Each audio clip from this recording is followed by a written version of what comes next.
So after being quote-unquote carted off the field, Justyn Ross made a return today. Well, he made a return yesterday, but he played in training camp yesterday and today, and he's looking absolutely scary. And the reason why I say that is because he's always making a play in training camp. I think out of all our receivers, we've seen the most plays from Justyn Ross, the most highlight plays, and it's always something contested. So that goes to show you how great of a catch radius he has. His hands is clearly elite. And he does not, he wants to make this team. And he's going to. He wants to be good, which he's going to. But it's just showing you that Ross is really, really dedicated. But we're going to be digging into some deep history on Justyn Ross and why this is all adding up to make sense. And why, if it was to be a UDFA comeback story, I believe Justyn Ross could be the exact person to do it. And we're going to be digging deep into his history, and I'm going to tell you why, based off his history, that he's the guy for this. And yeah, man, when I'm saying he's the guy for this, he really is, because you just got to think about the plays he's been making in camp, the plays he's made in preseason, and the plays he's made in general. It goes to show you how talented Ross is, how determined he is, and how driven he is, and he really wants this bad. And the best thing ever is somebody that really wants it bad. Let's get into Justyn Ross' college stats. So he had 14 games started with 46 receptions, 1,000 yards, and 9 touchdowns, and that's only in his freshman season. Then the year after, he had a little, burst of a season. That's still good. 14 games, 66 receptions, 865 yards, and 8 touchdowns. Like I said, that's still good.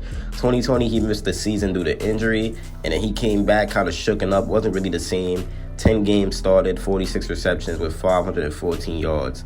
But that's okay, because now we see him in the NFL. He's making an impact in training camp and preseason. And Ross was a 5-star recruit out of high school with offers from nearly a dozen of the biggest teams in college football.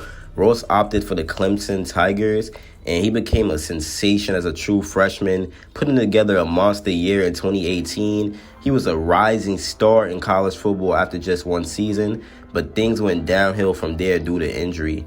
But that still just goes to show you how good Justyn Ross is and how he was really a different type of player in college.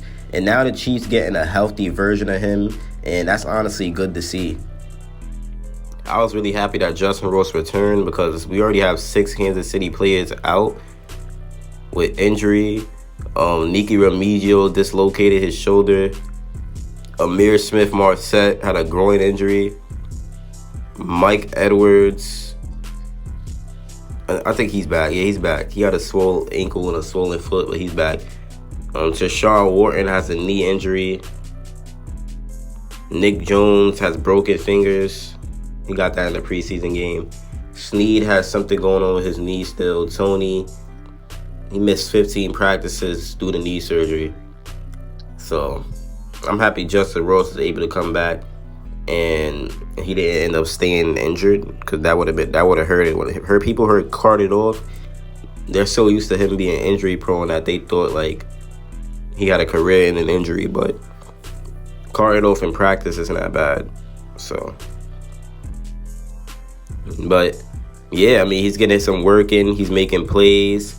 He had 2 nice jump balls in these practices, and I feel like in the preseason game, even though he hauled in a pair of passes on 5 targets, 29 receiving yards is still good, and he scored his first touchdown since 2021.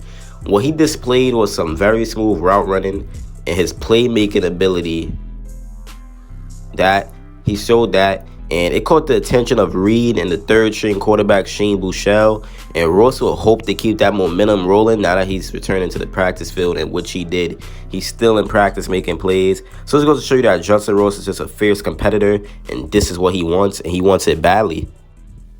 And when the title is what they won't tell you about Ross, I'm just explaining some things about him because he is really good. He's really good, man. He's a competitor. His jump ball ability is there. Very big red zone target. He's a threat in the red zone. Mahomes is showing at me. Mahomes is even surprised. He had Justyn Ross in the end zone. He threw a very low pass, even though Ross still caught it. I feel like Mahomes isn't used to this type of player yet. So he got to realize, like, yo, Mahomes, you have to throw that ball up higher for my boy Ross, man. You just have to. He's tall enough to go up there and get it. And the doctors discovered that he's been born with what was called something called Klippel-Feil syndrome. They thought it was just a regular condition, but it turned out to be much more. Ross missed the entire 2020 season after undergoing a congenital fusion on his spine. He had to repair a bulging disc and fusing 2 vertebrae. So, I don't know. It was bad. He also had a stress fracture in his foot during his senior season. So, I don't know. But he's back now. He's looking real healthy. And that's all that really matters. That's all that really matters. A lot of teams didn't want him, but the Chiefs was comfortable with his injury history, and they gave him an opportunity to prove himself. Sorry. I'm really sick right now. But they gave him an opportunity to prove himself, you know. And he's 6'4", 205 pounds, and he could be a post-up receiver in the red zone, making him a dangerous weapon for Patrick Mahomes. And even in high school, he somehow was a good punt returner. That's honestly crazy. But you gotta love Ross.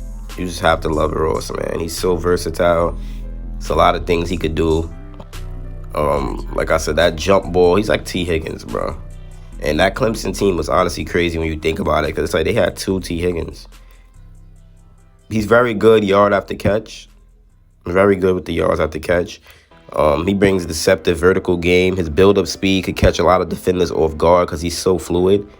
Excellent hands catcher with plenty of highlight reel receptions. He's a bendy receiver, can go down low and up high without missing a beat. His wingspan could save horrible throws. He could create instant separation with his breaks. He tracks the ball well down the field and catches in stride. And his ceiling is crazy. He shows that potential. He plays faster than he times. He's a natural weapon in the red zone. Hands, height, leaping ability, catch radius. It's a tough combination to defend. And I just can't wait to see him in the actual regular season. And the Cardinals have a preseason game against us on Saturday. That's going to be a good look at Ross as well. So, yeah, I can't wait to see what Justyn Ross does in general, and I just had to give y'all a little bit of information because I know I've been making a lot of Ross vids, but it was just more of covering him on training camp and stuff like that. But I wanted to give y'all, like, you know, some enlightenment on his history, and I'm happy I did.